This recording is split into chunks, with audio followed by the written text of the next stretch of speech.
The Dershow. Today we're going to talk about guns, but we're not going to talk about the Second Amendment. That's going to be strange. We're going to be talking about guns, gun laws, and restrictions on guns, but not the Second Amendment, because the Second Amendment is really not directly involved in the case that was decided today.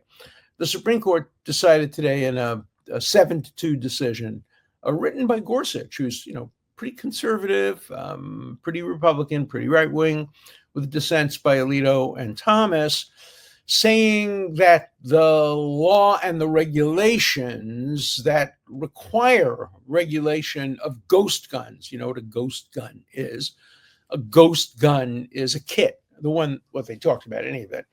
They talked about a kit where you can go online, basically, and buy the components to a very deadly, lethal gun that you can then put together, and the components aren't registered, and the person buying the components doesn't have to go through checks or register, and the government has no way of really tracing a ghost gun because it has no hallmarks that permit tracing.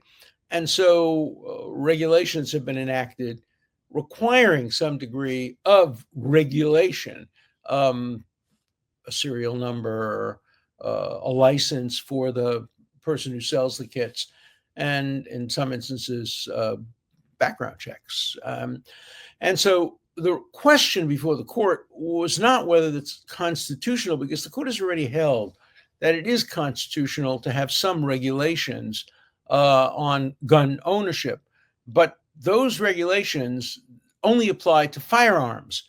And the question is, are the ghost components of a kit a firearm? And Alito says, no, it's like if you put on the table the egg, the bacon, the spinach, the mushrooms, is that an omelet? Well, that's a little bit semantic. And of course, the Second Amendment itself is so badly drafted. Here's what the Second Amendment says: a well-regulated militia,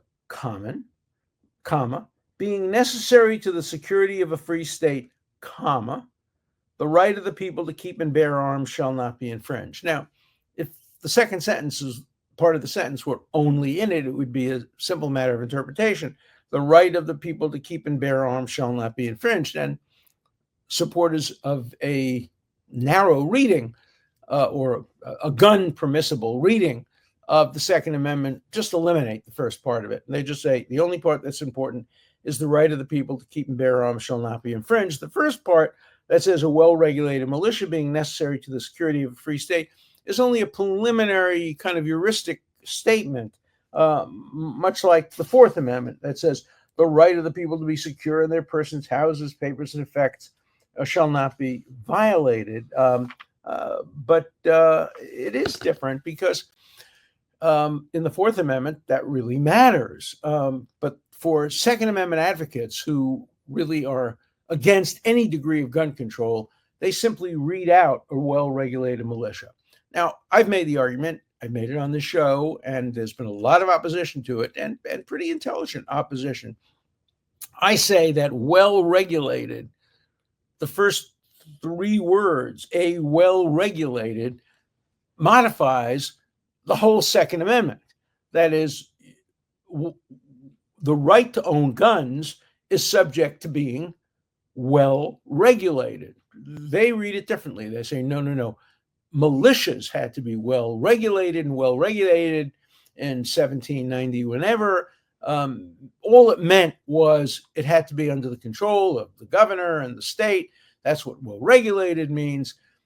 It's ambiguous. And I think the better and more sensible reading, and really the reading the Supreme Court has accepted, not necessarily my interpretation of a well-regulated militia, but they have said, subsequent to the decision applying the Second Amendment contemporarily to gun ownership and to the states, they've said that you can have regulations. You can prevent people from bringing guns into schools or into crowded areas or maybe into Times Square. I mean, there's big disputes about all of that, but the Supreme Court has so far said you can have some degree of regulation, as you can with free speech. So the question in this case was whether or not the regulation was intended to and covered the regulation, which talks about regulating firearms and guns. Does that include the components of guns, the kits? I would have thought that would be a pretty easy question, particularly since some of the kits basically take a half an hour to assemble. You go and you buy the components of the gun, you screw a couple of things in, you got a gun that can kill people. It doesn't take a lot of talent or even time to turn the kit into a gun. So the Supreme Court, in a 7-2 decision with concurrences and dissents and all of that, because anytime you mention guns, there are going to be concurrences and dissents, and you always know you're going to get an opinion by Justice Thomas, who I think believes that the right to own guns is the most important right under the Constitution. I've never thought that. We're the only country in the world with the Second Amendment. I think one other country, maybe Switzerland, has some sort of a constitutional right to own guns for certain purposes, but the vast majority of countries with free speech and with generally an approach to liberty and freedom don't constitutionalize the right to own guns. The question is, what's in the Constitution? Remember, the Constitution, by its very nature, is always going to be an anti-democratic document. If you just operate by democracy, you operate by the majority. Whatever the majority wants, they do. They pass it through legislation.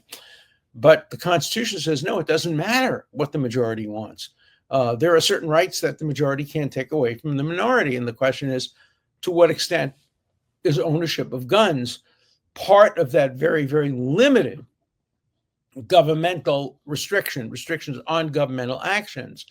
And again, the United States, maybe with Switzerland and maybe one other or two other countries in the world that are Western democracies, have constitutionalized the ownership of guns. In others, it's a matter of legislation.